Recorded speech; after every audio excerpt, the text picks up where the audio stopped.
30শে নভেম্বরের মধ্যে রাজ্যের সব টোটোর 1000 টাকা রেজিস্ট্রেশন ফি বিনিময়ে রেজিস্ট্রেশন করতে হবে বলে নির্দেশিকা রাজ্য সরকারের, কি বলবেন? দেখুন, আবার হঠাৎ করে এখন টোটো নিয়ে সব টাকা দিতে হবে রেজিস্ট্রেশনের জন্য 1000 টাকা। কত টোটো আছে তাতে 1000 টাকা করে কত 100 কোটি টাকা হয়। এবার তারপরে শুধু ওই 1000 টাকা না, ওইটা কোথায় দেবে, কাকে দেবে, কার মারফত দেবে, কার নামে দেবে, ওই নিয়ে আবার কাটমানি যাবে হাজার হাজার টাকা। তৃণমূলের রাজত্বে নতুন নতুন ইনোভেশন, ঢেউ গুনলেও পয়সা, যেখান থেকেই হোক পয়সার সংস্থান করতে হবে। টোটোর শ্রমিক যারা, তাদেরটাকে আইনসিদ্ধ করার কি ব্যবস্থা করা যায় এবং তাদের যাতে সুবিধে হয়, এই লাখ লাখ টাকা যেন তৃণমূলের নেতাদের দিয়ে লাইন পেতে না হয়, এই ব্যবস্থা যারা করতে পারে না তারা আবার টাকা নেবার তাল করছে। শুভেন্দু অধিকারী এই প্রসঙ্গে বলছেন যে ভোট পর্যন্ত রেজিস্ট্রেশন করবেন না, কারণ সেখান থেকে সরকার কোষাগার ভরিয়ে দান খয়রাতি করবে আগামী জানুয়ারিতে।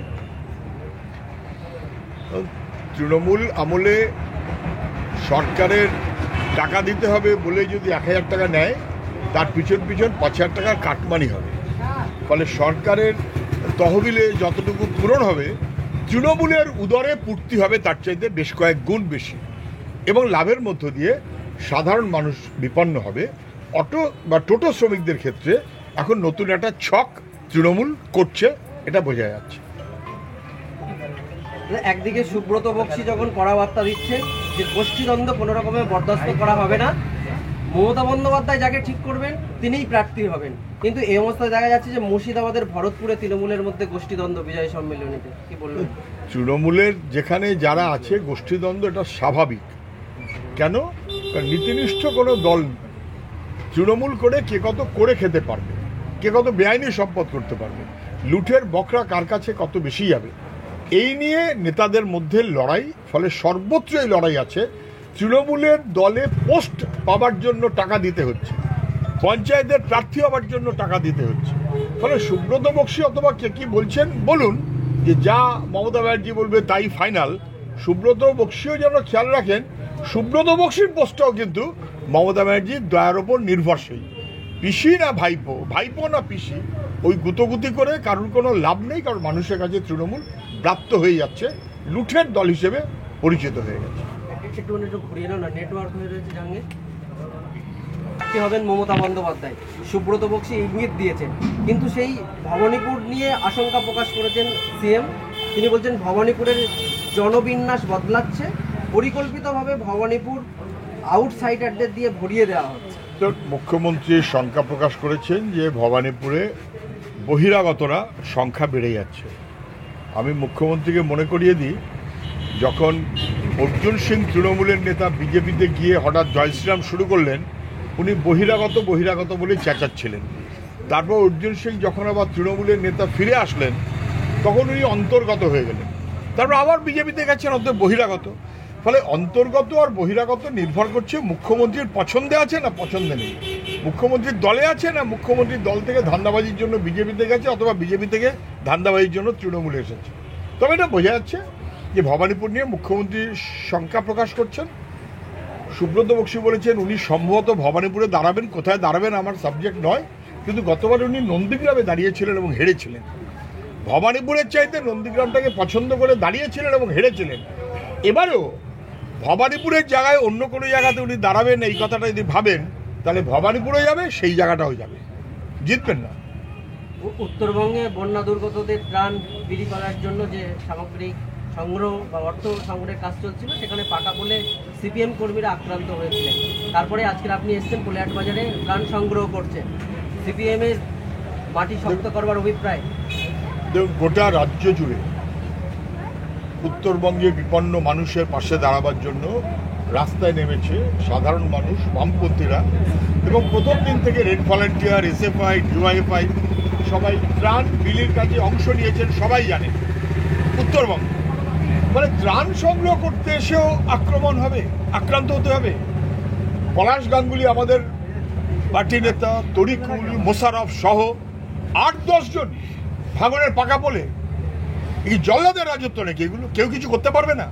এই দুদিন আগে এই ঘটনা ঘটেছে, হাসপাতালে ভর্তি হতে হয়েছে আমাদের কর্মীদের। আজকে আমরা এসেছি, পোলেরহাট বাজারে ত্রাণ সংগ্রহের জন্য এবং মানুষের কাছে বার্তা পৌঁছে দেওয়ার জন্য। একটা এমন দল হয়েছে যে ত্রাণ, তার টাকাটা লুট করবে যারা, ত্রাণের টাকা লুট করবে যারা, তারা কেউ ত্রাণ সংগ্রহ করবে তাতেও বাধা দেবে। এর বিরুদ্ধে মানুষ রুখে দাঁড়িয়েছে। পোলেরহাটে ভাঙড়ে মানুষের রেসপন্স যথেষ্ট ভালো। আজকের আপনাদের যে মানুষের ভিড়, তাতে করে কি আগামী দিনে স্বতন্ত্রভাবে না কোনো একটা জায়গায় আইএসএফ এর সঙ্গে যৌথভাবে ভাঙড়ের বিধানসভা? আমাদের ভিড় অথবা ভিড়নার উপরে নির্ভর করে না যে আমরা কোন নীতি নিয়ে চলি। দেশে বিজেপি এবং পশ্চিমবাংলায় বিজেপি তৃণমূলের বিরুদ্ধে সবাইকে একজোট করাটা আমাদের আগ্রহ, আমাদের মনোভাব। কিন্তু বাকি সবাই একজোট থাকবেন কি, তাদেরও মনোভাবের ব্যাপার আছে, তাদেরও মনোভাবের ব্যাপার আছে। কংগ্রেসের নেতারা এক একজন এক এক রকম করছেন, ওদের সিদ্ধান্ত ওরা নেবে, আমরা নিতে পারি না। আইএসএফ নিজের মতো করে কোথায় না কোথায় ক্যান্ডিডেট দাঁড়াবে বলে কিছু ঘোষণা করছে, যদিও ডায়মন্ড হারবারে দাঁড়াবে বলে সেই ঘোষণা থেকে পরে সরেও এসেছে। ফলে আইএসএফ কী করবে তার ব্যাপার, কিন্তু আমরা চাই বিজেপি তৃণমূলের বিরুদ্ধে সবাই একজোট হয়ে থাকুক। এই দুই শক্তির বিরুদ্ধে আমাদের ঐক্যবদ্ধভাবে রুখে দাঁড়ানো জরুরি। পাকাপোল বাজারে আপনাদের পার্টি কি কোনো প্রতিবাদ কর্মসূচি গ্রহণ করবে? পাকাপোল বাজারে আমাদের কর্মীদের উপরে আক্রমণ হয়েছে, সেই কারণেই আমরা আজকে এই একই চত্বরে পোলেরহাটে পাশের বাজার আমাদের কালেকশনের প্রোগ্রাম ছিল, আমরা সবাই নেতারা সেখানে এসে হাজির হয়েছে। নানান আমাদের বিভিন্ন এলাকার কর্মী তারা এসে হাজির হয়েছেন। মানুষের রেসপন্স অত্যন্ত ভালো এবং পাকাপোলে যেভাবে আমাদের পার্টি কর্মীদের বিরুদ্ধে আক্রমণ হয়েছে খুবই নিন্দনীয়, কোনো সন্দেহ নেই। ত্রাণ সংগ্রহ করতে গিয়ে আক্রান্ত হতে হয়েছে আমাদের পার্টি কর্মীদের। মুখ্যমন্ত্রী পারলে শুনে রাখুন, উনি কি উত্তরবঙ্গে যাচ্ছেন সরকারের পয়সায় আমি জানি না, ত্রাণ সংগ্রহ করতে এসে তৃণমূলের কাছে আমাদের কর্মীরা আক্রান্ত হয়েছে। এর বড় প্রতিবাদ আমরা করব। ওই অঞ্চলের নেতা খয়রুল ইসলাম যেমন আপনাদের পার্টি কর্মীদের মারধরের অভিযোগে অভিযুক্ত। এর আগে একটা খেলার মাঠে এক শিক্ষককে মারধরে অভিযুক্ত হয়েছিলেন। তো এই যে তার যে দুষ্কৃতি কার্যকলাপ, তো পুলিশ প্রশাসন কোনো তার নিয়ন্ত্রণ করতে পারছে না। কে তৃণমূলের কোন নেতা এর নাম ধাম বেশি বলবেন না। আজকে যে তৃণমূল আছে কাল বাদে পরশু দিন সে অন্য দলে চলে যাবে কিনা, ধান্দা কার কোথায় পোষাবে আমি আলোচনার মধ্যে যাচ্ছি না। কিন্তু তৃণমূলের নেতারা দুষ্কৃতি কাজে এত যুক্ত হচ্ছেন কেন? তৃণমূলের নেতারা দেখছে না কেন ওপরে এত দুষ্কৃতি কাজ, এত জল্লাদের মতন কাণ্ড, এত দুষ্কৃতির মতন লুঠেরাদের মতন কারবার কেন করছে? কারণ গোটা দলটা দুষ্কৃতি, দুর্নীতি এর একটা কারবারে পরিণত হয়েছে। কিন্তু যেখানে পাকাপোলে আপনাদের কর্মীরা মার খেলো, এই পোলেরহাটের বদলে যদি পাকাপোলে এই আজকের যে কর্মসূচিটা চলছে সেটা পাকাপোলে হতো, সেখানে কি আপনাদের কর্মীদের মনোবল আরও একটু বাড়তো না? আমি বলতে পারবো না। পাকাপোল আর পোলেরহাট আর ওটা নাম কি বলে হাতিশালা, আর ওই পাশে ওই আরেকটা বাজার আছে গাবতলা, এসব এক চত্বর, সব ভাঙড় 2 এবং সবই বোধহয় পোলেরহাট থানা বলেই আমার মনে হয়। এই চত্বরে আজকে প্রতিবাদে আমাদের কর্মীরা সামিল হয়েছে। আরও বড় প্রতিবাদ আমরা করব।